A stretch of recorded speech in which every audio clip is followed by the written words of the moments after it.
What's going on, everybody? It is a way more active trade deadline than anyone would have predicted around the NFL. Luke Braun, Ross Jackson here to take you all through it with some live Locked on NFL hangout action. Thanks so much for being here.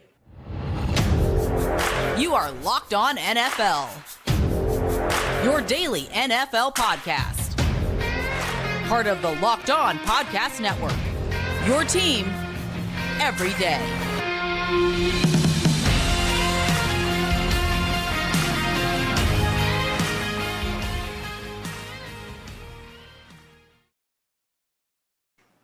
Hey, welcome into this live just hangout really here for Locked on NFL here with the NFL trade deadline about 2 hours. Yeah, about 2 hours away. No, about an hour away. I don't know how to do math. About an hour away. Yeah, about an hour away. Just hanging out and kind of reacted to all this because we saw there was a way more active trade deadline than certainly I expected, Luke. I don't know if you thought that, especially your Vikings, would be this active already today. I thought there was definitely a move coming. Like it was already kind of reported that they were trying to get a field stretcher was the term, or that kind of turned into athletic tight end when Irv Smith got a high ankle sprain. So we were kind of looking at like Albert O or who's out there. Mike Gesicki might be the guy. Like, who are we looking for? Did not see that happening in the division. That was surprising. Okay, wait. Tell me about this because we've seen this with the Minnesota Vikings already. Quincy like draft day. Like, what's going on? It's so weird. Look, there is, if you go into like the deepest parts of like the analytics community, there's a ton of support for this. Essentially, look, there are trade opportunities, and just because they're in your division doesn't necessarily make, the 34th overall draft pick cost any different than the 34th overall draft pick if it was somebody else's. Sure. It's kind of this, it's like only a vibe, and you can't quantify the vibe. So like the analytics community is like, who cares about the vibe? But like they already traded down, and they enabled the Lions to get Jamison Williams. Now the Lions give us TJ Hockenson, but here's the deal. I don't know what the Lions are doing with this. How did they agree to this? This is insanity. Yeah, jeez, man. I didn't expect them to move on from TJ Hockenson. Like, what are they? He's 25. They're right. Like, why are they moving on from him at this point? That's piece. Right. It's like the opposite of, or it's an example of what we talked about with the Chicago Bears yesterday, who of course made their own trade. If you haven't seen the Tuesday episode of Locked on NFL, we were talking about how the Chicago Bears just started accumulating access with absolutely no direction, and then now we look at the Detroit Lions, who are trading away like the cornerstone piece that you would try to build your offense around or make a massive piece of your offense, all of that. And then instead they ship him out to a division rival in the Minnesota Vikings. Yeah. Strange. So, to a division rival is insane. Like, he was a top 10 pick, man. Yeah. Like, that's, and I know it wasn't you, Brad Holmes, that did that, but like. But come on, Brad Holmes. No, I'm just kidding. Get it together, man. The compensation too. It's 2 pick swaps this year and next year that go down around. The second turns into a fourth. A second turns into a third, and a third turns into a fourth, or something like that. A second turns into a fourth, a third turns into possibly a fifth if they win a playoff game. Oh, sure, that's they win what a it playoff is. game. Right. So a couple rounds down twice, but the way at least this draft order is setting up, we're already far enough into the season to understand the Lions will pick high, and the Vikings, currently sitting in the 2 seed in the NFC, figure to pick pretty low. So that takes a little bit out of it, and TJ Hockenson is losing TJ Hockenson for Detroit and gaining it for Minnesota only extremifies that factor. Yeah. And TJ Hawkinson's 5th-year option is he's going to play on it next year, and it's like $9 million. So you can just pay him that, which wouldn't be that crazy. Right. Or now it's like negotiating ground for an extension, and TJ Hockenson can just be the tight end for the Vikings for as long as they want him to be. And then you get years and years and years. What I'm most excited for of Ham Hock in 21 personnel. Ham Hock. Cook Ham Hock.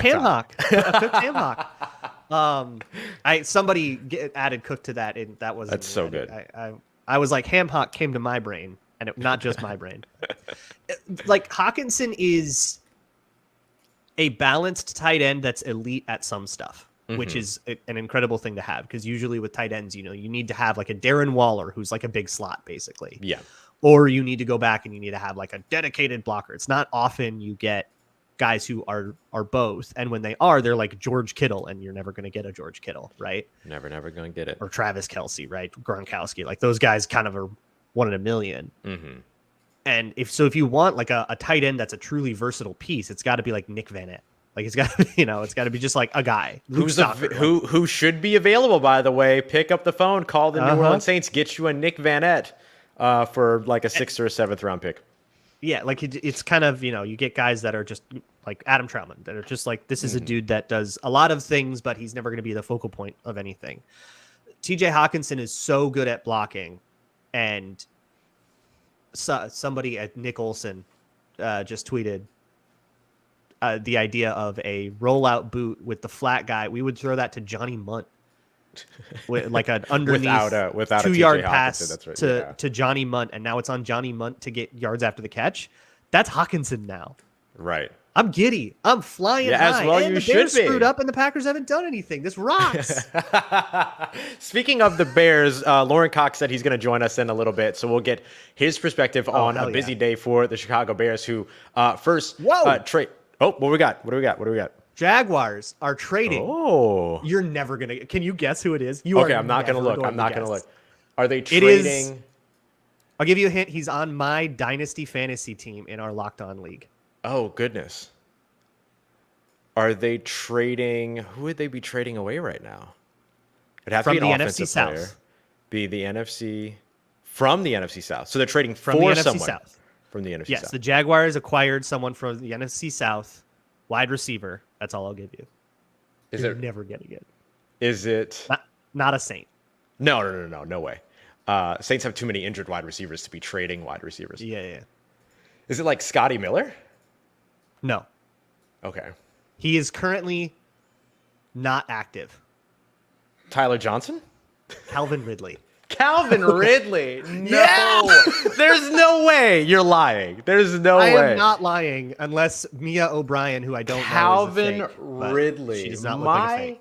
My brain cannot comprehend this.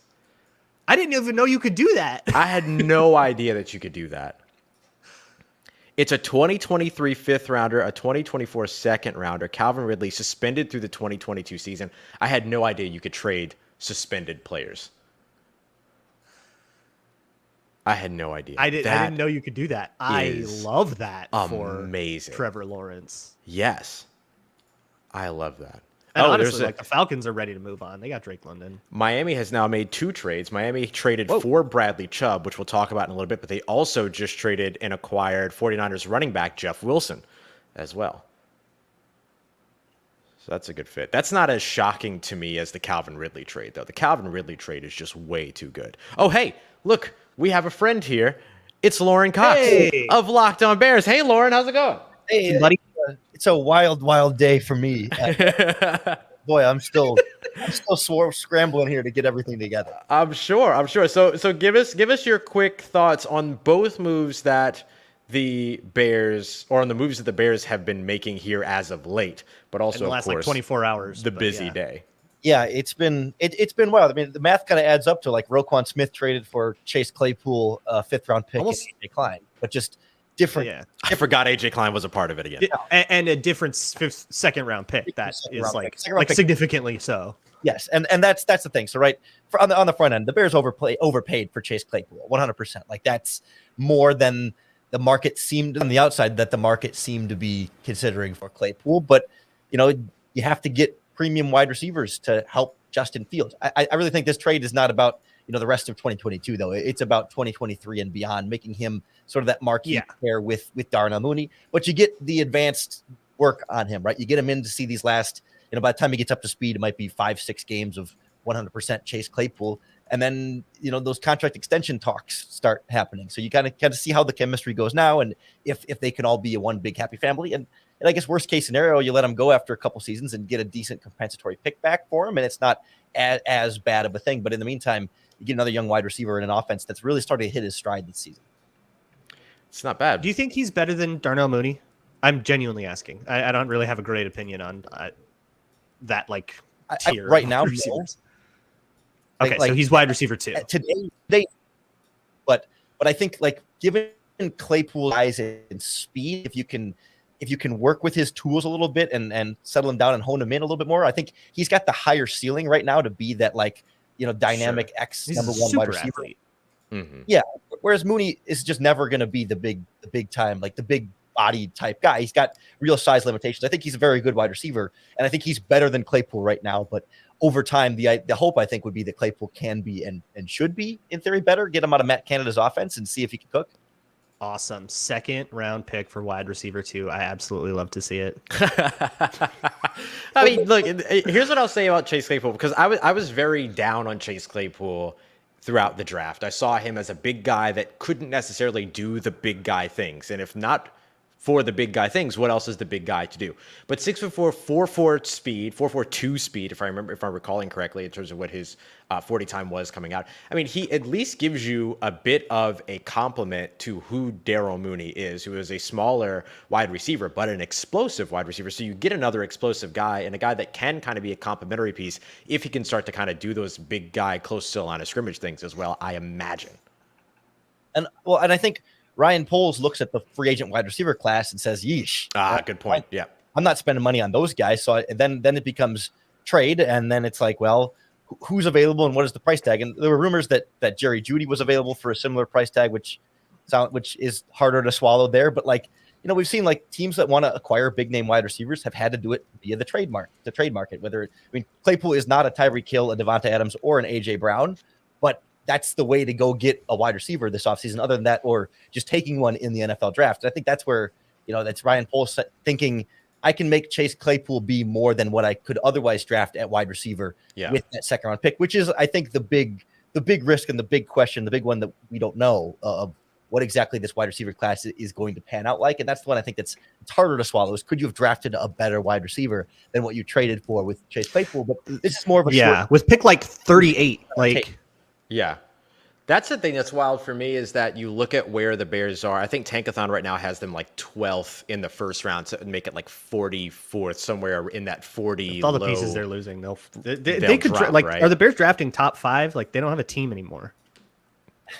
I don't know, like in that 5 to 10 range for sure. I don't know if they'll make top 5. They got some lighter games on their schedule, still some tough games too. I mean, they play the Bills and the Eagles, they'll be lost, but I think they'll win 5 to 6 games total. Yeah. So So you're looking at probably finishing up in like the late 30s for that pick.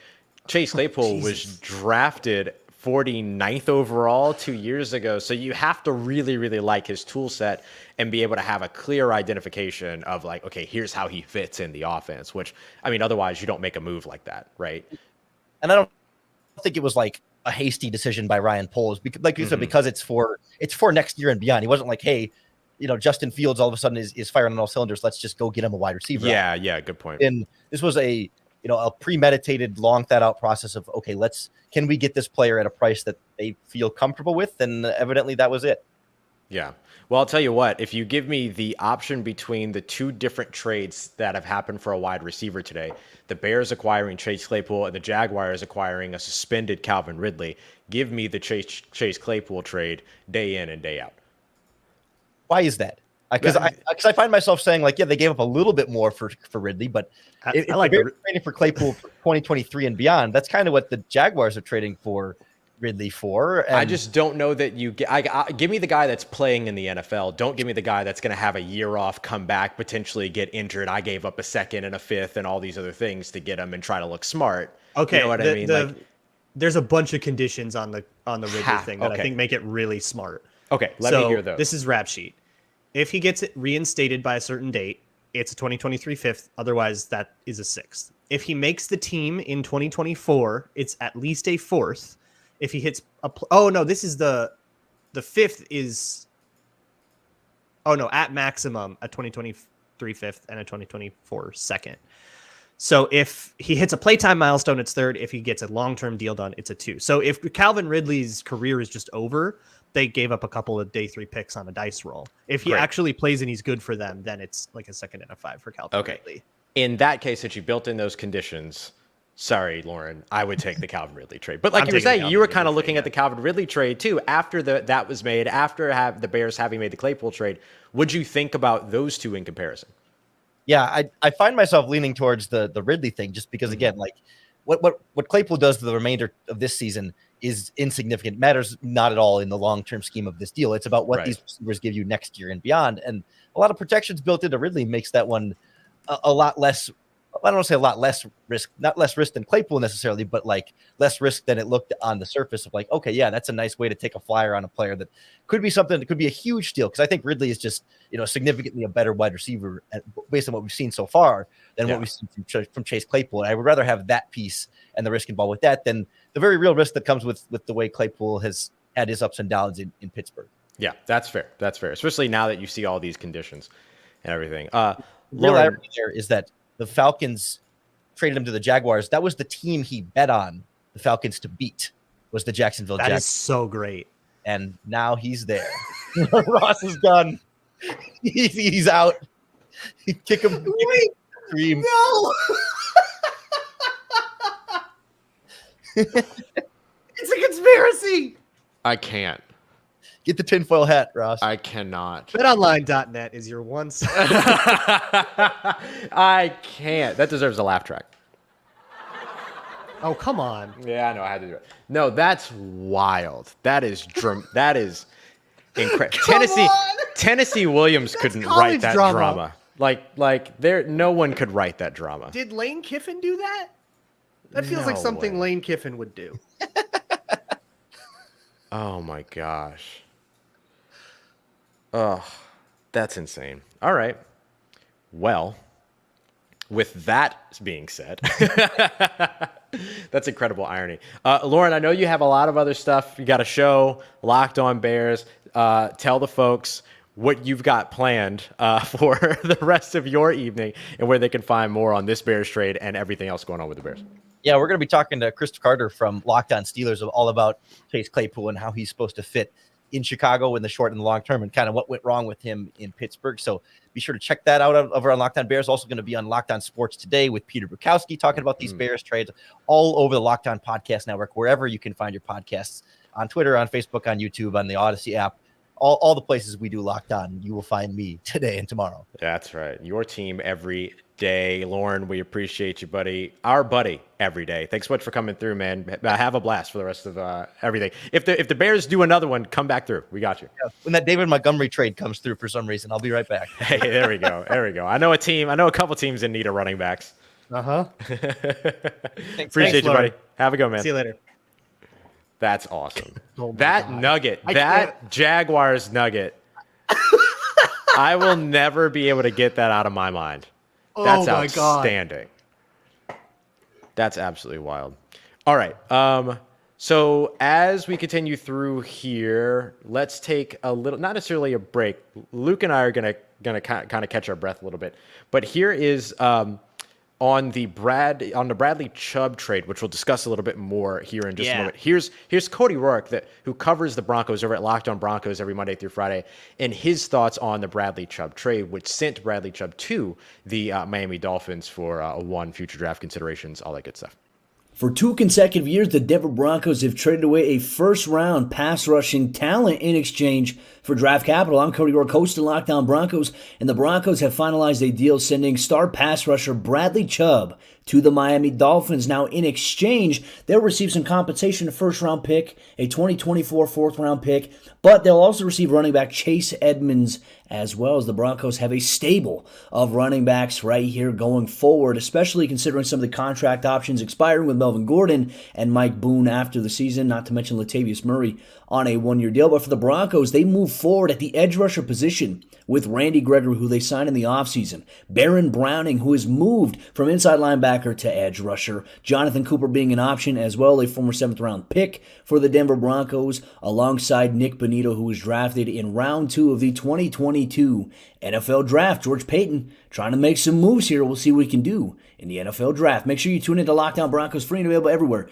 you get your podcast in audio format, or whether you watch on YouTube. Subscribe for daily Denver Broncos news, content, and coverage. Gotta love it. I mean, like you said, the Denver Broncos just not at all who we thought they would be this season. No. That AFC West, that whole AFC West. By the way, Chargers. Oh, Wakey. Chargers. We gotta. I feel like they are one of those teams I see what you're saying. on the precipice that a move can really move the needle. Kind of like we talked about this on the Locked On NFL podcast this morning. Like the Ravens, when they made their trade for Roquan Smith, it's like, man, they were on the precipice. They're in all these close games. They're leading their division. They maybe can be a contender if they add a piece, and now suddenly they're a way more serious team. I feel like the Chargers are in that same spot. Hard to take the division from the Chiefs for them, but wild cards wide open in the AFC, could be anywhere, and they could be that frisky 5 seed kind of team. Yeah. I don't know. I would love to see a move from them, but nothing so far. And we got about 45 minutes left. Yeah, we'll see. I mean, that was that was another one of those teams that spent so much during the offseason building up this core that a lot of us, I looked at them as a potential favorite coming out of the AFC West, kind of an upset, team there that could kind of shake some things up. But as of right now, like, it just hasn't been that for them. Waiting on Brandon Cook stuff still too. That's been the biggest trade deal. Yeah, Brandon Cooks could potentially. I believe that this trade would make him the most traded player in NFL history, or tied for most traded player in the NFL history.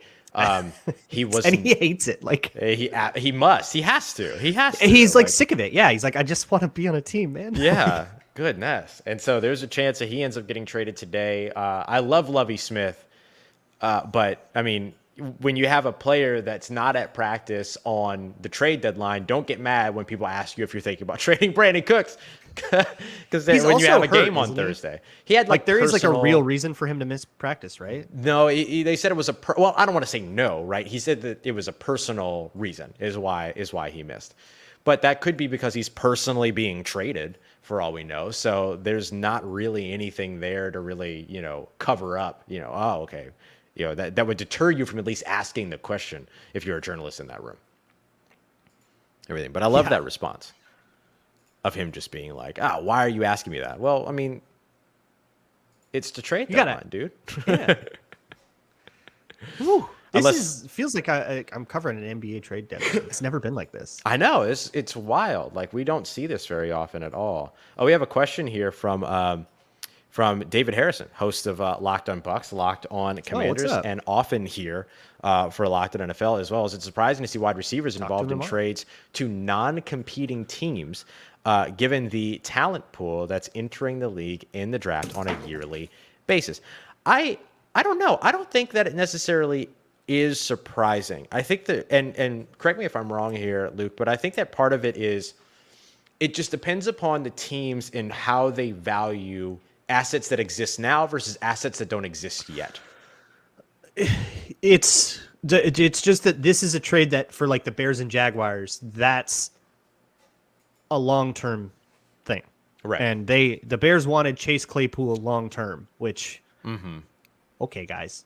Certainly the Jaguars wanted, okay. The Jags wanted Calvin Ridley long term. That's, I guess, where I would take the short term return of Chase Claypool matters not. Yeah.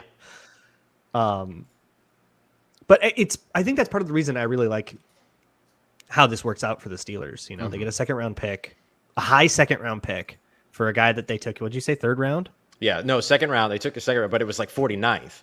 So they're probably going to get a better pick than they used on him. Okay, yeah. They're almost certainly going to get a better pick than they used on him. Unless the Bears put something really weird together. Which, come on now. You know what? There's some people in the Bears sphere that will say, yeah. I have a feeling, Luke. They scored on the Cowboys. I have a feeling that as soon as potentially next Tuesday when we do our show, they will be in our Pour One Out segment. Yes. They almost were this morning. So I just got my dad apparently is having a busy work day. He doesn't know yet. And I get to break this to him. Oh, this TJ Hockenson news. Are you going to call him? I could. You should totally call him and put him on speaker. Okay, I'm going to call him. It's Locked On NFL live trade deadline special featuring Luke's Papa. Yeah. Hey, do you have a second? I'm on a live stream breaking Vikings news to you. I want to get your live reaction. I just saw it. You just saw it. Okay. Yeah, and I'm in a restaurant. Is that going to be okay? Yeah. What do you think? Give me your take. TJ Hockenson, new Minnesota Viking. Super exciting to have a talented tight end that can add another person they have to pay attention to. My instincts went Irv Smith's hurt more than we think. Yeah, he's out for like 8 to 10 weeks, and he's on IR. Likely so not that back totally in made Minnesota. sense. I heard high ankle sprain, but I hadn't Yes, heard that. and someone apparently in the organization used the words lame duck to describe him, so I Yikes. think that's over. Yeah. But to go get a talented person from in the division tells you Detroit's selling again already. 7, 8 weeks into the Yeah, nice rebuild. season. Let's get rid of our one-star player we have. But I love it. Now you got our receivers, and I know we didn't get the blockbuster receiver people were speculating on, but Yeah. we kind of did, Kinda, yeah. right? We kind of did, and that puts another threat out there. He's got to come in and learn the offense and all that. Yeah. I'm jazzed. I think that's a great move. I did not see what we traded for him. So we gave up a second this year and a third next year, and get back TJ Hockenson, a 4th rounder this year, and a 4th rounder next year. That turns into a 5th if we win a playoff game. So we moved down a couple rounds this year next. Not too Get shabby. a proven tight end. And how old is Hawkinson? 25. 5. Yeah. Oh my gosh! All right. All right. I love you, Papa. I'll talk to you for real later, okay? All right, have fun. Bye-bye. What a genuine response. This is Gotta love it. Yeah, that's the conversation we get to have like after every game. I love Yeah, one of that. the wildest deadlines I think I've ever seen. I don't think it's ever been like this in the NFL. Nope. We were Not in this having, sport. we were starting to have planning meetings and everything, peek behind the curtain here at the Locked On Podcast Network. And I said, no, don't worry about it. NFL trade deadline's usually boring as hell. Nothing ever know. happens. It all happens I a week slept in. before. Right. It I was all like, this happens is a gonna week happen. before the deadline, blah, blah, blah. And now here we are. David Harrison wants you to tell your dad that the Vikings traded Cousins to Washington for Heineke. I know people in Minnesota that would love that. Oh, my goodness. And we know that's not about politics. Okay, I'm so sorry. I'm so sorry. That's so good. That's so good. Apropos, see, this is the That may fun have thing been out of about. pocket. That's okay. This is the show that Luke and I have always wanted to do, to where we just there's no structure. no structure. We're just having This is- fun. We're this is here what to happens for enjoy about this an with hour. you. After every Locked On NFL. Yeah. We always say this. Jokes we This is the probably podcast right shouldn't here. make live. But it's all good. Oh, I absolutely love it. Okay, what else has been going on all around today? So we have Well, so the Steelers okay. are also they traded away Chase Claypool. They traded for William Jackson. Has that? I know that cornerback. there was some contention around that about whether or not that was Final. Josina Josina Anderson and I believe she was the source of the contention, just tweeted now final. now So, final. Okay, great. Whatever that was, probably just some dotted line signing that needed to happen yet. Yeah, Pedantry, but love we've that. got. Oh, just now the Broncos are trading for Jets pass rusher Jacob Martin. Okay, so create a need, fill a need, the thing that all good NFL franchises do. Yes, replacing that. Bradley Chubb with Jacob Martin. I don't know a thing about Jacob Martin, so we're gonna have to get Butchko on here. But Let's see. Jacob Martin, just from a raw stats perspective, so far here in 2022, has played 8 games, 1.5 sacks, 3 solo tackles, and a forced fumble. He's got 15 sacks on his 69 nice game career, 7 forced fumbles during that time as well. So he is he seems like a disruptive player. 4 sacks, 3 sacks, 3.5 sacks, 3 sacks. He's kind of one of those guys. It looks like. It looks like he started his career with Seattle, spent 3 years with Houston, went to New York, well, also New Jersey, and then now on his way to Denver. The Broncos. Let's ride. Let's ride. I'm surprised to see the Jets selling off any pieces. They feel like another one of those teams on the precipice. I would have thought that they would be more buyers than sellers, and they get, I think, hold up. Yeah, it's a 4th-round pick in 2024. And a fourth for a 5th in 2024. So just a day 3 swap. Yeah. Yeah, that's what I was wondering. So that's interesting. What's his contract situation? Wild.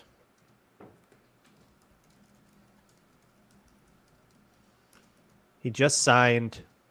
Oh no, he was a unrestricted free agent. Oh, he's 27. He's one of those guys. Interesting. Yeah, I don't think I like that for the Jets. Unless they didn't like him or there was something that I don't know about going on in New York. Mm-hmm. Trying to look and see if maybe there's something there about like who they're. Maybe it's the supporting cast that helps them get to that place. You know what I mean? The others around them. Fix the logjam at defensive end. So I guess they feel like they have enough talent at that position that they were able to move on from Martin. So it's like when you've got 6 running backs in fantasy and you can just kind of dump one. Yeah, it's kind of like the same reason that San Francisco moved Jeff Wilson, right? Like you traded for Christian. Oh, that was the other one. McCaffrey pushes things down. Then you're able to trade away Jeff Wilson, and you send Jeff Wilson back to Mike McDaniel, biracial king Mike McDaniel, over in Miami with the Dolphins, which is pretty cool to see as well. So like those types of situations make sense to where you just have like a surplus at a certain position, and you say, okay, we're gonna sell off one of these guys. And everything, or ship off one of these guys. We don't sell people anymore. That's over. So now, when we look at I know. When we look at the other trades that have gone on, Chase Claypool, we have the William Jackson trade, which also included Pittsburgh, T.J. Hockenson to the Minnesota Vikings, Calvin Ridley to the Jaguars on what is one of the wildest trades. I think that trade right now is one of the ones that, like, in a week is the one that we're still talking about. That's the one that everybody's like breaking down, you know. That is the one that's like hardest to figure out, but I think the one that moves the most water for me is Bradley Chubb. Bradley Chubb to the Dolphins. Absolutely right. Miami, another one of those like precipice teams, and it's tough because Miami, like the Bills are in that division. It's going to be really hard to win that division. But Miami's good, man. Like they can play. And regardless, I know there's like a lot of debate over Tua. Start Skylar Thompson. He seems really good, but sorry. You didn't hear that. But like the Dolphins are very good. They're good up front, I think. Yeah. Especially when Teron Armstead is healthy. Yep. And their back end is really exciting. That defense is really exciting, and I think Bradley Chubb juices the whole thing up just by giving another person that everybody has to pay attention to. Yeah, now it's one of those things where everybody, like a rising tide kind of deal. Yep, that's exactly it. Now all of a sudden, like your defensive trenches are kind of solidified here with this move too. Like I'm trying to envision like a playoff picture for the AFC, like who wins the divisions. That's not you got Chiefs and Bills. That'll be tough. But then, what are the other? Well, you got Ravens. Yeah. Probably winning the North. Yeah, at this point. And then, like, the Titans. Like, the Dolphins go to the playoffs and beat the Titans in Tennessee. Make a sneaky little run. I love it. That's kind of what I'm feeling, you know? I love it. RIP Locked On Titans. So here are the trade terms for the Bradley Chubb trade. Miami sends their 2023 first-round pick, which was originally San Francisco's pick. That I believe, if I remember correctly, that was all in the Trey Lance trade, right? And they traded away all 3 of those picks for Chubb, Tyreek Hill, and one other. Who was it? Who was the other one? Uh-oh. Hold up. I can't remember. It'll come back to mind. I'll get it. All right, cool. But then they have the 2023 first, a 2024 fourth, and then they send running back Chase Edmonds, who was like below in terms of like rushing yards over expected, all the other stuff. And then they basically just have a pick swap to where they take their 2024 4th round pick and then delay it a year and a round later to 2025. So it's effectively the same value there. And then they get deferred Bradley Chubb. pick, Yep. which rule of thumb is down a round. So Yep. a 2024 5th is worth a 2023 6th. Mm-hmm. They used it in the trade up to get Jalen Waddle. That was the other Yes. David Harrison also on that one for us. Thank you, buddy. Yeah, there's David Harrison. Thanks. So yeah, it is a wild day already. Oh, and then of course, then you have the Dolphins flipping another pick. They trade away Chase Edmonds and they trade for Jeff Wilson to get Jeff Wilson back with them. So a lot of kind of few little. They needed a little bit of that, like especially without Chase Edmonds going the other way. Yeah, they definitely needed it back. Oh yes. Okay, we're going to be hearing from. We're going to be able to get a couple of videos here in just a moment from. Oh, we don't even need a video anymore. Everyone, welcome, the king himself, the one, the only, our good friend, host of Locked On Jaguars, Tony Wiggins is here. Wig! The king is here, baby. What do you You know think? him- You you got the know him, you love Grambler.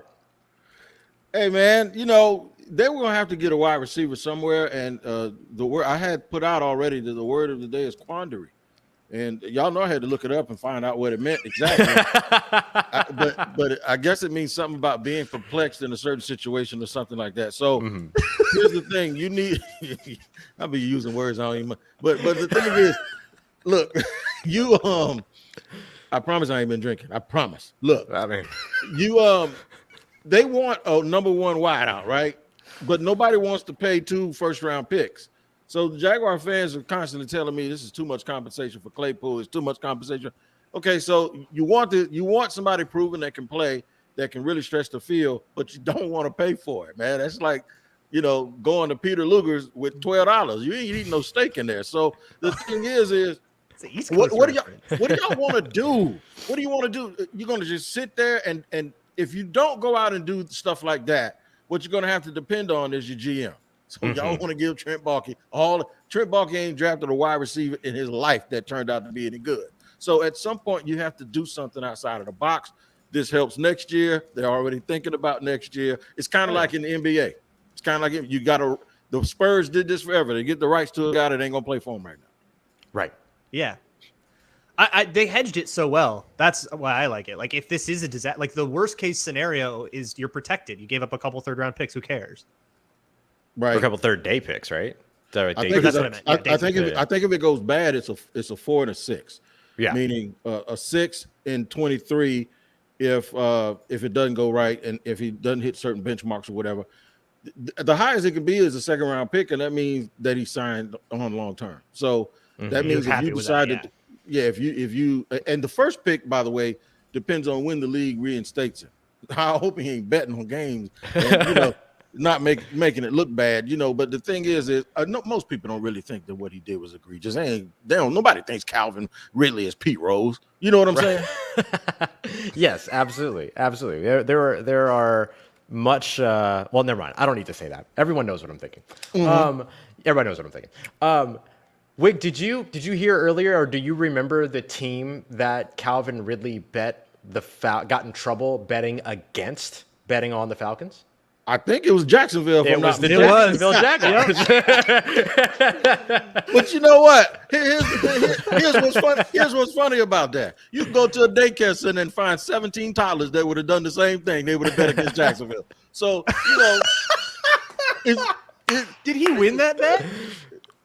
yeah, you won it. Okay. I think Cordell Patterson went crazy that game, man. But that's the funny part about it. He was like, and the Falcons weren't good. He was like, they're going to beat the brakes off them. I know that for sure. And that little $1,000 bet or whatever cost them a whole bunch of money, man. But that's the ironic part. This is the most Jacksonville thing ever, though, because of what you just said. This is who we are, man. But it's all good. It's all fun. We're going to have fun with it. I love it. So how does Calvin Ridley let's not even say his best. Let's just say maybe like at 80%, right? Mm-hmm. At 80% next year, how does Calvin Ridley impact Trevor Lawrence's development down the road? he gonna be able to run and catch up to those overthrown balls that Trevor keeps throwing. That's the first thing he's gonna do. You need they need him, Cheetah, and the road runner right now to catch some of them balls that man been throwing. But that's one thing. The other thing too is from a game plan standpoint, Calvin Ridley offers up a lot of resistance, and a lot of game plan stuff to the opposing defensive coordinator the night before the game that say Zay Jones probably doesn't. And the thing is, you have to account for his speed. Now, he'll be the fastest receiver, and Christian Kirk is plenty fast. So now Christian Kirk falls into a role that he's probably more comfortable in, and that is being the number 2. Yeah.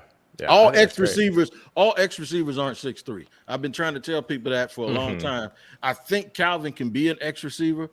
He's at least be a true outside receiver, but you got guys like Cheetah and Antonio Brown and Steve Smith Sr. They weren't 6'2", but they were X receivers. They were that guy that you had to depend on. And really, it's not just a straight down the field dude. He can eat up the route tree a little bit, and I think that's going to help them. But the biggest thing it does, they need so many things, right? And you can't get them all. You can't get them all in the offseason. You think you can, but you can't. And, guys like this are really, really hard to find unless they – now watch this trifecta, unless they got some special circumstances. So Ridley gambled and he's suspended. Odell's been hurt, and he ain't going to want to play nowhere that ain't winning. And then Antonio Brown he's done everything. So the thing is so guys like that, they aren't out here falling off. You ain't going to go down the street and find a wide receiver that can catch 80 balls for 1,200 yards. It just doesn't happen. That's right. Yeah. Doesn't happen. Yeah. All right, fellas. I got to go holler at Peter Bukowski. Oh, yeah. All right. You have a blast with us. Everybody, make sure you're following up with Tony Wiggins over at Locked On Jaguars every Monday through Friday. You can find him also, along with James Rapine, tomorrow here on the Locked On NFL YouTube page, recapping all of and breaking down all the trade deadline as well with James Rapine. Appreciate you, homie. Thanks for coming through. And you can find me in the Himalayas like a player. All the rest of those things. I'll just play, y'all have a good day, man. I'll see you soon. See you later, Tony. I can't wait to see how many people understand what he just said. So I learn a new phrase every time I talk. Shout out to you for absolutely breaking Alex Clancy on your crossover last week when you said poop in a group. So congrats to you on that. I cut some of that out. I don't know if he left the whole thing in. He left. He was out for a while. He left it. Okay, so the William Jackson deal, we have more details on that now from Ian Rappaport. Conditional 6th-round pick in 2025 being swapped with a conditional 7th-round pick in 2025ve. So it's pretty much nothing. A conditional nothing. That's 3 years away. 6th for a 7th. Who cares? That was basically the Commanders saying, "Here you go, here you go. Yep. You can have him. You can have him." Yeah, maybe if David Harrison's still in the chat, maybe he can give us a little bit. He might be able to jump in here in a little bit too. Or just hop in, yeah. Yeah. I know he's been recording and everything today too. We stay busy over here at the Locked On Podcast Network, except for Luke and I, apparently. No, I did have I was gonna go real deep into some tape stuff from Vikings Cardinals, but and then I ruined it for you. Then I was like, no, TJ Hockenson did. Oh, gotcha. Boop, boop. I'm trying to look for other stuff, but I don't see. I'm seeing players tweet out "oh goodness" or "sheesh," and Cordero Patterson tweeting frowny faces and trying to reverse engineer Juan Thornhill, is he just reacting to how crazy the trade deadline is, or are the Chiefs doing something? Right. I don't know. How will we ever find out? How will we ever find out? I'm literally just F5ing the crap out of Twitter right now. We got 23 minutes until the actual trade deadline. Yep. So we are getting there, and we've got a couple of folks. We got a lot of folks up in here watching. Thank you very much for being here with us. Yeah. For our live hangout session here as we're getting through what has been a much busier trade deadline than many of us expected. At this point, if you are, thanks for hanging out, everybody. Yeah, if you're just tuning in, Luke Braun, Ross Jackson, we host the Tuesday episode of Locked On NFL. So if you've seen us twice today, that makes a ton of sense. And you can guess which teams we cover by what is behind us. Right, exactly. Yeah, nice and easy. David Harrison, who hosts Locked On Commanders, is in the chat, says A+ trade for Washington. So apparently, just getting rid of William Jackson is a net positive. Is he bad? Commanders. Yeah, I thought he know. was fine. I remember him being fine when he was in Chicago. expensive. I mean, not Chicago, excuse me, Cincinnati. But not Yeah. too sure about his time in Washington. Oh, they thus got far. void year stuff going However- on. However, we can find out. They Thanks don't to our have good prorated. friends. But what in the world is this contract? I'm not sure what they were doing. Okay, so they dump a couple mil and then they get rid of his next year. He's got like roster bonus stuff next year, Oh boy. but nothing's Oh. guaranteed. So Oh, the Steelers could cut him, but I don't know what I don't know. Yeah. let me Weird ask deal. you. Let me ask you this, Luke. If you have a cornerback on your roster, let's say that you are the general manager of a team, what is the one thing you want that cornerback to do? Like bare bones, fundamental. What is the one thing you want a cornerback to do?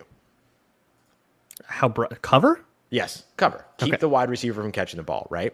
Prevent caught passes. yes. That appears. I believe that's what it says in the textbook. There you go. William Jackson III, targeted 19 times so far this season per the tracking over at Pro Football Focus. So keep in mind, this is more like closest defender, nearest defender, more than primary coverage. Okay. But when he is the closest defender, he's been targeted 19 times. 16 of those passes have been caught. That is 84.2% when it comes to completion rate. 60 yards after catch in those situations, 219 total yards, 2 touchdowns, 149.8 passer rating surrendered, and 4 penalties already committed in 4 games. Week 1, What? 2, 4, Okay. and 5. All right. So, good job, Washington. So I get it. David Harrison, A+ trade for Washington makes a ton more sense right now after hearing all that. Woof.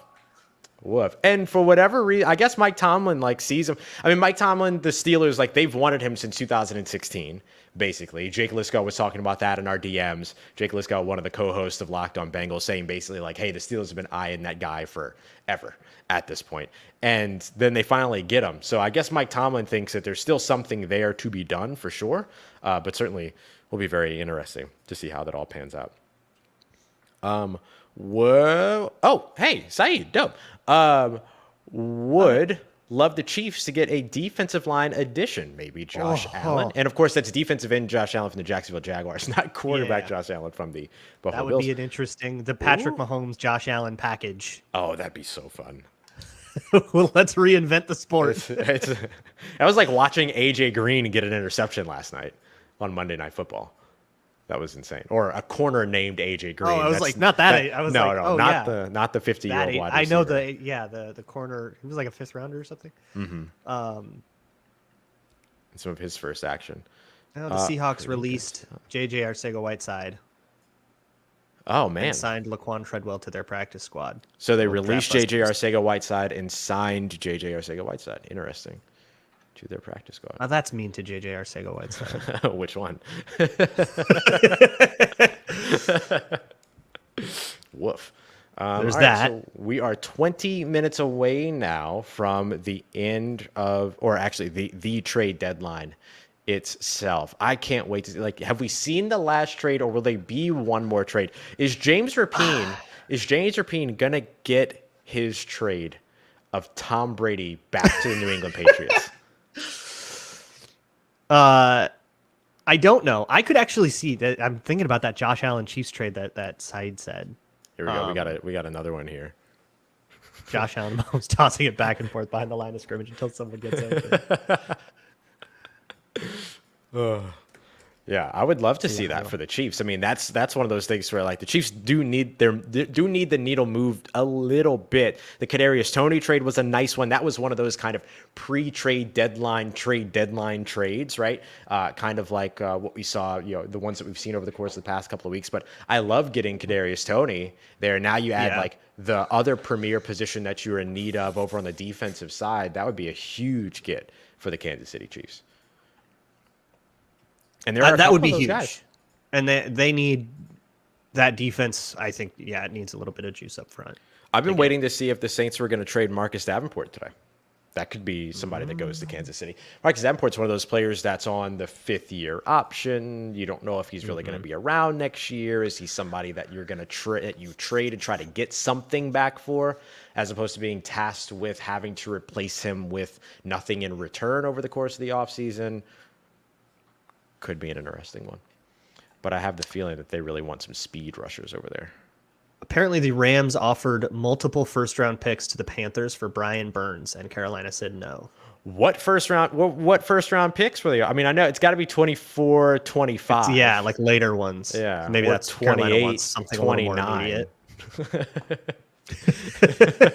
Can you do that? No, you can only go 3 years in advance. But it's funny to me, like when you think about the Los Angeles Rams, the one thing that you think about is the fact that like they never spend first round picks in the actual draft. So the fact that like Les Snead is out here saying, I got one in 2024, one in 2025, I don't know what to do with them. You want them? Like that just makes a ton of sense. That Les Snead school of F these picks is actually working out, or is an interesting one at least. Yeah. Locked On is far and away the best podcast network. You guys are killing it. Thank you, D'Angelo. We appreciate you, homie. Thank you so much, man. We are only what we are because of people like you. Thank you so much for the support. Yeah. Really appreciate that. See, I'm trying to think of like names that like we're on Cook's watch, we're on Josh Allen watch, we're on Jerry Jeudy watch. Just saw Kendrick Bourne will not be traded. According to Jordan Schultz. Oh, Cam Akers. Cam Akers is a name that we're waiting on too. Yeah. Maybe there is a Brian Burns something. Kareem Hunt is another one where he requested a trade. They were talking about, entertaining it, all of that. I am always on Sean Payton trade watch, but that's not going to happen until the offseason. As Trade from where? Say again? Trade from where? From Sean Payton? The Vegas Vipers of the XFL? I don't know. I think like the Chargers are going to be in that running. I think the Cowboys, of course, are going to be in that conversation, depending on what happens with Miami, though I highly doubt that. But we know Miami's been connected to Sean Payton. That's what the other first-round pick was. Wasn't there? What? Wasn't No, it wasn't a first-round pick for Waddle. I don't think they got dinged to first. Did they not get dinged to first? They did get dinged to first, but not one of the ones from the Trey Lance trade. Hang on. Oh, gotcha. Okay. It's like I thought they got dinged for a 2023 first.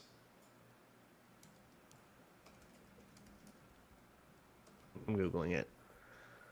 A 2023 pick, but I don't think it was. Was it a 2023? Oh, maybe it was their natural 2023 first. Yeah. Not one of the ones that they got in the trade. It just wasn't like their from original that trade. One. Yeah. Okay. So that they had two left, and then one of them is going to be forfeited because of the fine, and then they traded the other one today to get Bradley Chubb. That's the lingering one. Nyheim Hines. Oh, Nyheim Hines. Yeah, that's another one that we're watching. A lot of running backs in this conversation for sure. Zach Moss was somebody whose name floated around for a little while with already a pretty good stable or pair of running backs ahead of him over in I thought the Bills would be buyers of running backs. As they much as I like Devin Singletary, but that's where I thought somebody like Jeff Wilson would go. Alvin Kamara. That was one of the ones. That was one of the phone calls. Apparently, the Buffalo Bills called the New Orleans Saints and checked in on the price for Alvin Kamara, and the Saints were like, "Nah, fam, we're good. He ain't going nowhere." So this Zeke is. Elliott has been speaking mentioned, of, according to Crogators Goodies, I'm gonna guess that's one of yours. Oh yeah, 100%. That's the homie right there. D'Angelo Wise with a question here. He's an Eagles fan. I know that it wouldn't happen, but what would you have to be getting back in return for a Kamara trade? Ooh, yeah. I would say probably Christian McCaffrey's the Christian McCaffrey trade return is probably what you're going to get. Like I know there's a lot of people who say things like, "Oh, well, the Saints would have to get the first round pick that they traded to Philadelphia back in order to trade Alvin Kamara." But like no GM worth their weight in water is trading a first round pick for a running back, especially a 27-year-old running back, and especially one who could potentially miss 6 games next season, right? So I just don't think that that's realistic that you're really going to get a first round pick, but you can get the value of a first round pick in a different trade package. So I think it would have to be something like that, but I don't think you're getting a first for any running back in the NFL. I don't care who it is. Shelf life's too short. Yeah, especially not one who's been in the league for 5 years. Right. Or he's in what, year 6 now? This would be his, yeah, because he's on his second contract at this point. Yeah, insane. All right, we are less than 15 minutes away from the NFL like trade waiting deadline. With bated breath. Yeah, waiting to see what's going on here. But we appreciate everybody for being here and for hanging out with us. Luke, I put this question. Let's have just a little smidge of non-football talk for just a moment, because I want to get the chat involved here too. God. I put this question out on Twitter earlier today as we're waiting for news to come in here at the trade deadline. What is like one of those everyday sort of innocuous L's that you take all the time? Mine is that every time I open up a cereal bag, I rip the side of it every single time. Oh, really? Every I'm single a god time. at that. I'm so good at that. Do you use scissors or do you still manhandle it open? No, you just got to be very like precise. Maybe that's my problem. I got to go brain over masculine brawn. strength. I gotta Yeah. go brain over brawn. Masculine strength. Yeah, look at me. Please. Regular L. Look, I have ADHD, so that'll- it's yeah, definitely I've got walking that into too. rooms and forgetting what I am doing. Oh, that's a good one. It's just constant. I lose my keys twice a day. Mine is my phone. I constantly lose where my phone is. And then I've got like 6 text messages from Berkeley going through like things that she needs help with and then being like, never mind. Never mind, I figured it out. So then I just feel bad. I get it. So if you've got everyday L's that you take more often than you'd like to admit, please admit them in the chat. Please to help Luke and I feel better. It's a safe place. It is. It is. All right, about 10 minutes left until the end of the trade deadline. Luke, if there was one trade you wanted to see happen for sure before this is all over, realistically, what would you like to see? I can't stop thinking about that Josh Allen Chiefs trade. That's so good, right? That's a great idea. That's such a good one. Yeah, something like that. I would love to see somebody like the Ravens go double dip and get like a Jerry Jeudy. Oh, that would be. See, that's kind of Like, where let I'm him- headed to. Is like the Ravens getting a wide receiver. But they don't work that way, so maybe They really wouldn't. don't. Because they just don't like. They just aren't like an outside throwing team. Mm-hmm. So they're probably chilling. How would you feel if the Packers went and got Jerry Jeudy? I mean, it would be time. My goodness. Like that's a team. What are you Like Dude, that, of Come on, all buddy. the teams to stand Wakey. pat right now. Of all the teams to stand pat right now, that ain't one of them. Alex Bragg in the chat says, Dolphins fan here. When are we going to realize that Chris Greer is legendary for these trades? Man, you got a bandwagon Dolphins fan here. I am. Oh, yeah, I'm same. into it. Hell yeah. Same. I love not only do I love the trades, I love the coaching hire. I love the free agency signings. I love like really, really, really making sure that the team is giving the quarterback that they invested in a real opportunity as opposed to just like this fictitious facade of an opportunity. I love what the Miami Dolphins are doing. And Teddy Bridgewater is on the roster. So Yep. I'm going to follow Teddy easy wherever way he to goes. both of our hearts. Yeah, for real. I'm going to follow Teddy wherever he goes. That's all good for me. Yeah. Teddy can I don't- start a cover band after this, and I will find a way to buy season tickets to it. Alex, I don't know if you were here earlier, but earlier I said I predicted Dolphins are winning a playoff game this year. I'm going to say it. They're winning a playoff game. Oh, yeah. Maybe it's a road playoff game because the Bills win the division, but they're going to do it. Hundo. Biracial King Mike Goes. McDaniel. This is Vikings should trade for a kicker. Ragnar's Yikes. Ghost. Frequent Right. Locked On Vikings question asker, by the way. Love that. Look, Thanks we got for a all your heart from Alex. participation. We love you too, Alex. Go Dolphins. Is Chris better than Howie? Ooh, we're gonna have to find a way to get Kyle Krabs and Louis I don't know. and Gino. We need to get those guys to argue that because that's hard. Oh, that's such a good conversation. I mean, I think Howie's overrated. Sorry, D'Angelo. ooh. He got a lot of praise for the Jalen Reagor trade, and it's like, man, you drafted that guy. Like, I get, cutting your losses and getting something back is fine, but I don't know. I think there have been a lot of blunders. But what I like about Howie is that like he doesn't overcommit to his blunders. Like a lot of GMs will like draft a bad player, Double down and double down. Yeah. Like Dave Gettleman just got fired for doing that a whole bunch. Retired of his own accord. Right. But like, Hey, we got another guest in the room. Oh, let's get it. We're going to bring in our good friend. We don't get to do this often, the three of us together, but there's always usually some presence of two out of the three on Locked On NFL on Tuesdays. It's David Harrison. Hey. Locked on Commanders, Locked on Bucks, Locked on NFL, Locked on everything, everywhere. Yeah. David, how are you, buddy? You're muted. Hold on. Wait. Oh, I thought I could unmute your mic from here. You got to do it. My bad. I said I'm doing great, and it's been a great show so far. I've been listening in while I was anxiously trying to find a way to get free and jump on with you. Oh, we love it. We love it. Real quick, just because we were having sort of this conversation around Howie Roseman as well as Chris Greer and these two GMs who have been wheeling and dealing so far this offseason. D'Angelo Wise had a great question about whether or not, who was better than whom, and they were sort of having this conversation. So I wanted to bring D'Angelo's point here. Look at what he got for Wentz, arguably as good as what the Dolphins got for Tunsil. Where does that sit for you, Luke, in terms of the Howie Roseman evaluation, in terms of what he was able to get for Carson Wentz? Again, I mean, it's a quarterback. You drafted him. Right, yeah, you drafted him and then you traded him away. So, yeah, I thought that was like they got rid of him and they got something back. Like, obviously, the Colts got the raw end of it, and then I think the Commanders got an even rawer end of it.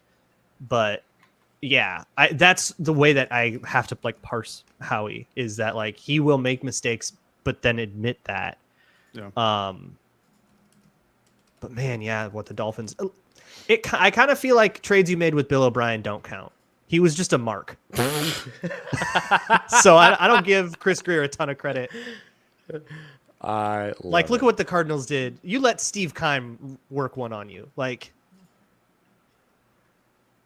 Yeah, that's a good point.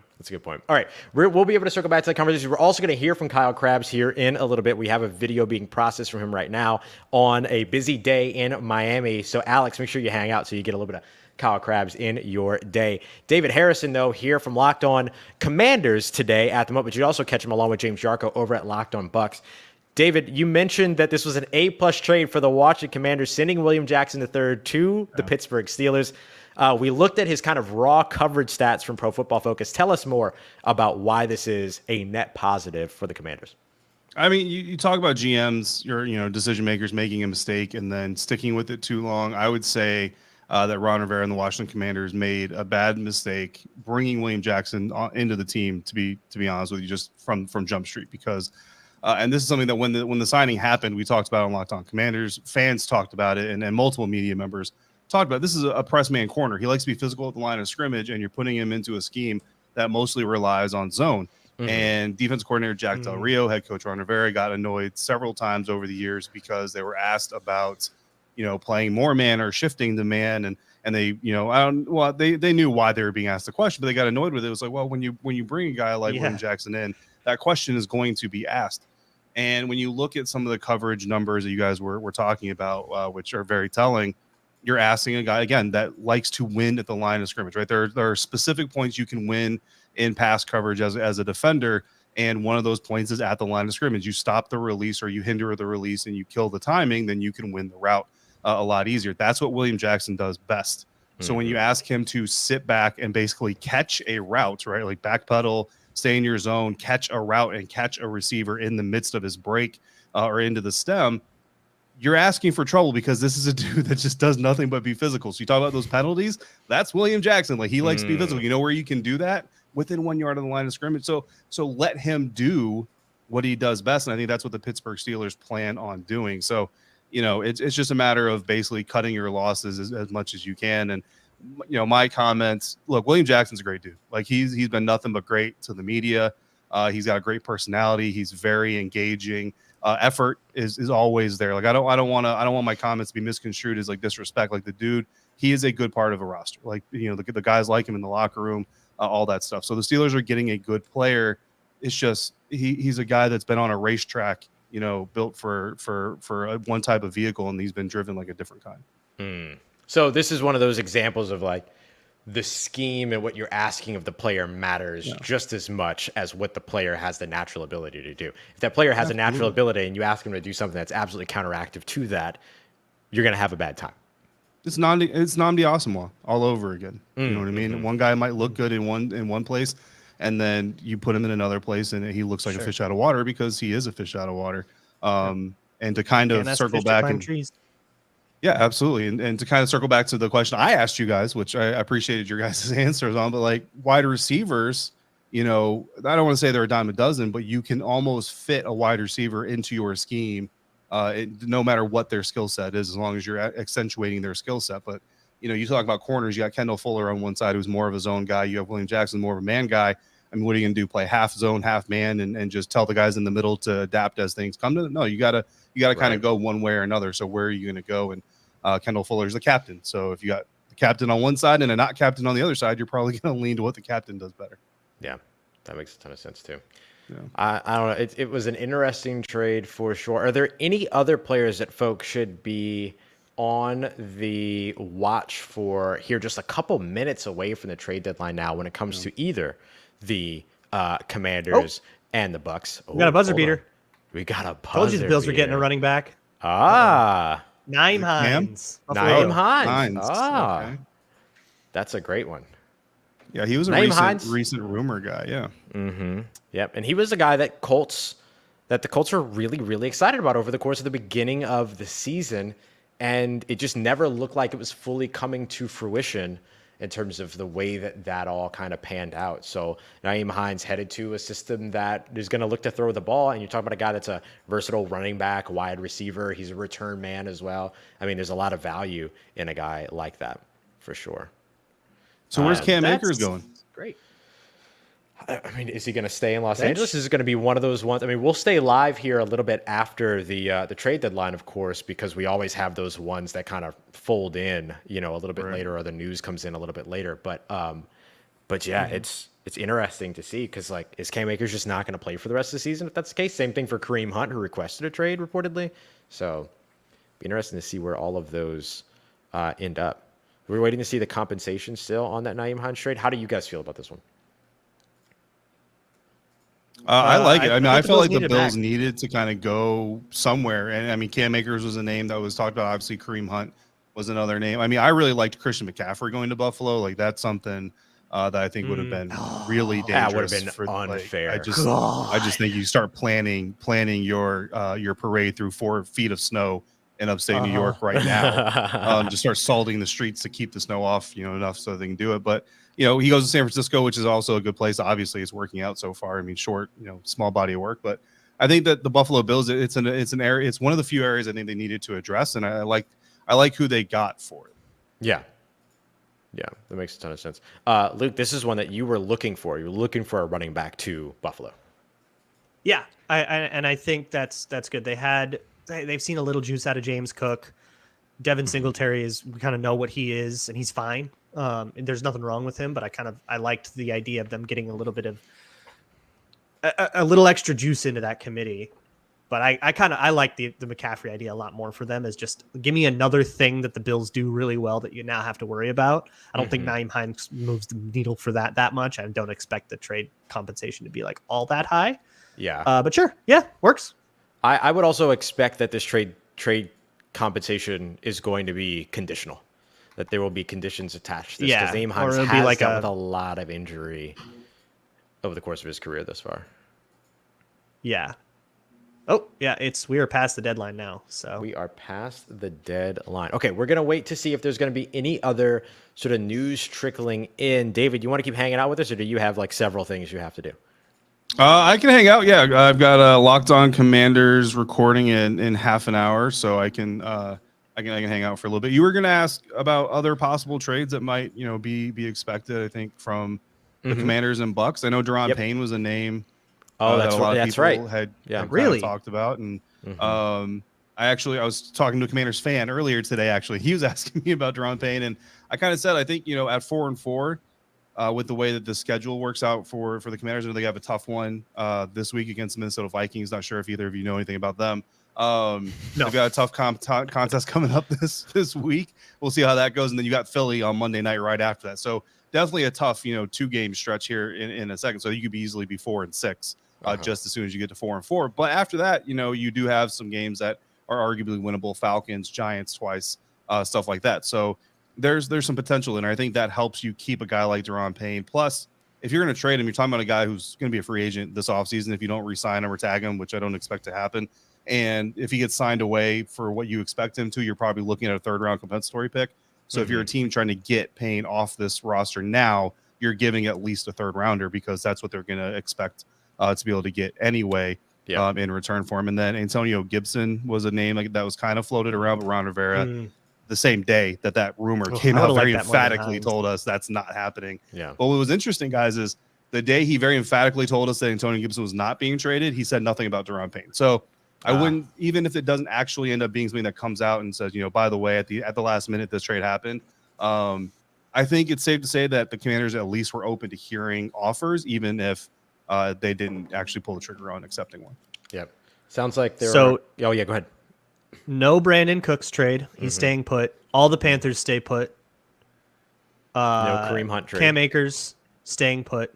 That's interesting. No Titans trades. Appears no Packers trades, although I don't know if that's source reporting or if it's just the Packer fans I follow complaining about it. Kareem Hunt staying put. All of those are sourced except the Packers one. Yep. So doesn't Aaron Rodgers do the McAfee show every Wednesday? Isn't it Wednesday that he goes on? I have no idea. No, I'm going to say, because I know it's a weekly thing, but I'm wondering what his reaction is going to be when they ask him about the fact that the Packers got outbid by the Bears for Chase Claypool. Oof. Somebody I just saw a tweet. Chase Claypool and DeAndre Hopkins both went for second-round picks.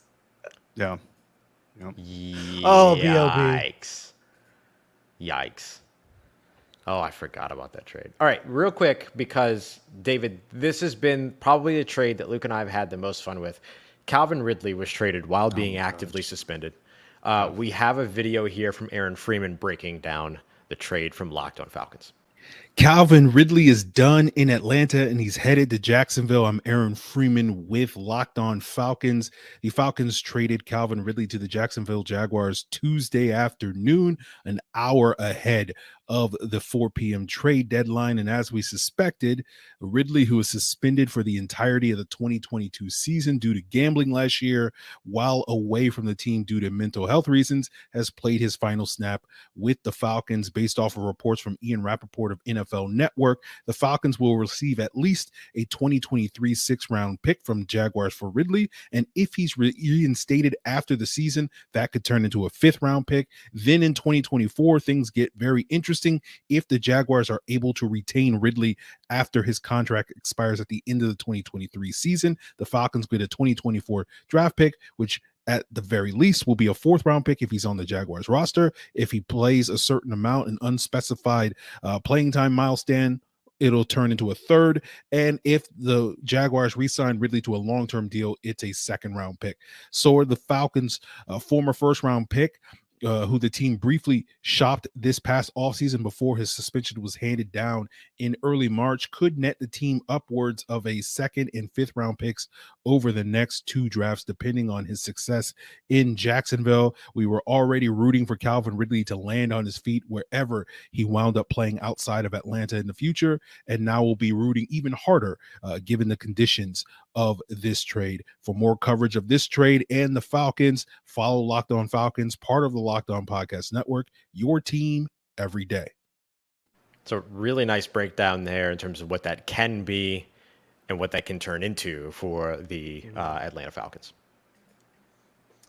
Meanwhile, I don't think we got anything else. Nothing. I don't think we got any buzzer beaters outside the Hines trade. I think the trade deadline has finally calmed down. What a crazy trade deadline. I have an idea I wanted to pitch by you guys before, but after what Luke was about to say. I unconfirmed, but a whisper, I guess, that's floating around Twitter that apparently the Packers really wanted Chase Claypool and had a really good offer in, and the Bears sniped him. Yeah, that's what I saw, was that the Packers were making a strong push for him, and then the didn't go Bears get Cooks. They didn't go get anybody else. And I'm saying, like, I wanna hear Aaron. You know, look, when team managers GM Aaron Rodgers and missing out on playmakers, they should probably be benched. Hey, we have another player on the move, but it's not a new trade. It's in the details of the Nyheim Hines trade. Effectively, the Bills and the Colts are switching running backs and trading day 3 in a day 3 pick swap. Zach Moss headed to the Colts in exchange for Nyheim Hines headed to the Bills. It'll be Zach Moss in a 6th that could become a 5th headed to the Bills, and then Nyheim Hines headed to the Colts, and then Nyheim Hines headed to the Bills. So sorry, it's not a pick swap, but it is a conditional pick in addition to Zach Moss heading to Indianapolis. Very nice. So they keep their roster numbers. Gotta love that.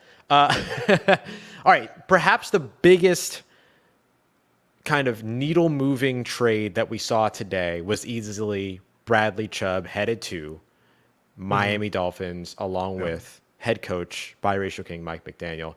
Here is Kyle Krabs from Locked On Dolphins discussing that trade. Bradley Chubb, you, sir, are a Miami Dolphin. The Miami Dolphins trading for pass rusher Bradley Chubb, who was once upon a time a top choice in the NFL draft, helping the Dolphins effectively push their chips into the table as a team who seems to think they are legitimately ready to win. Now, for the Broncos, a chance to recoup a first-round pick after trading for Russell Wilson, but the Dolphins will have their work cut out ahead of them as a team that is looking to secure Bradley Chubb for a long-term contract after sending a first-round pick, a fourth-round pick, and 2022 free agent signing running back Chase Edmonds to the Broncos. His presence gives the Dolphins a viable standout pass rush threat opposite Jalen Phillips and gives the team a chance to win with more organic pass rush with just the front four. Nice and simple. I mean, he ends up having a big impact for what that defensive front is able to do in Miami. That's a much needed area of focus for the Dolphins. And I don't think we're going to see anything else. Go ahead, Luke. Sorry. Iconic Chaos says, do you guys think I'll ever find love? No. Nope. Hate to break it to you. I hope that you find love in how exciting this NFL trade deadline was today. I hope that is the love that you find, because that's the love I found today.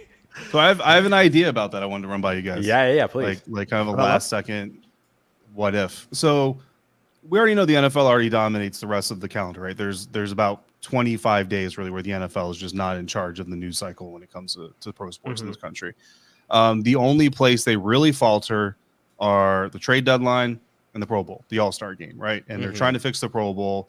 So here's an idea that I came up with because I'm an insane person. But what if, and I want to get your two gentlemen's decision or opinions on this, what if the NFL instituted a rule to help create this every year, where if you have a trade that you execute on deadline day, so in the final 24 hours before the trade deadline, if you execute a trade on this day, the team trading away a player gets to save their dead cap space. Ooh. Because before you guys make final decisions on this, I want to outline here. I think this works for both sides.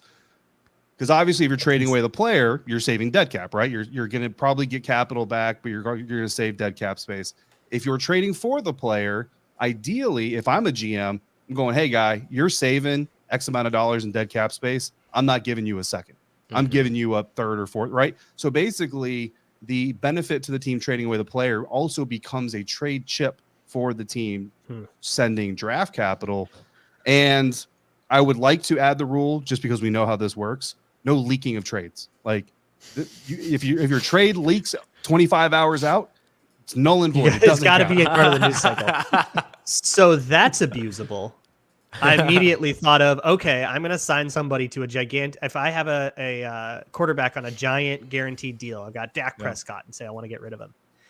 I am going to restructure his entire deal so that he costs me like $1 million, or just restructure all but $1 million of that guaranteed, or whatever the minimum is, and then trade him away, and then not take the dead cap.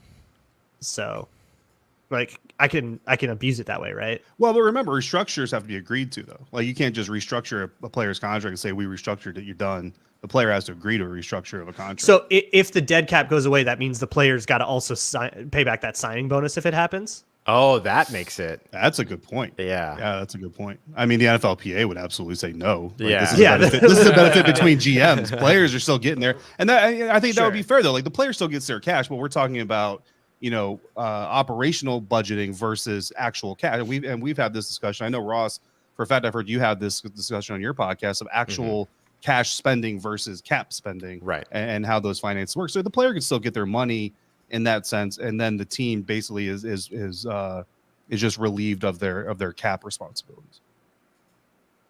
Yeah. I don't know. What do you think, Russ?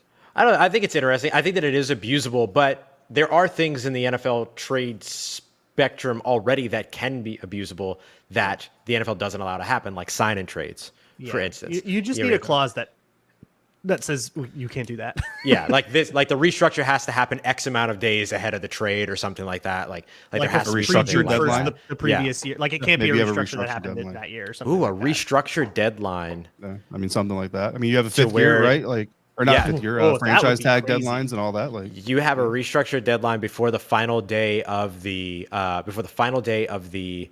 league year, basically, so that as you get into the next league year, your finances are balanced, right? Your cap space is balanced. And then you move from there, and then maybe you get sort of like a restructure period before the season actually begins and everything, or something to that effect. I don't know. It's an interesting way to do it. Or you can only restructure up to a certain cap, but that would drive everyone nuts. So I don't know. It's an interesting one. Like it is abusable, but there are ways to, in the same way that like sign and trades are abusable. What it does, David, is that it makes, like in the NBA, a cash considerations component of the trade. That's what I would like to see the NFL embrace a little bit, is teams being able to trade cash considerations in those moves to help to offset some of the dead cap, to pull some of those bigger names out of bigger cap hits out of those teams. but if that Like were if to you could happen, convert would it Dan back to Snyder have to salary. first pay back what he's stolen from other owners and ticket sales before he could have cash consideration? Yikes.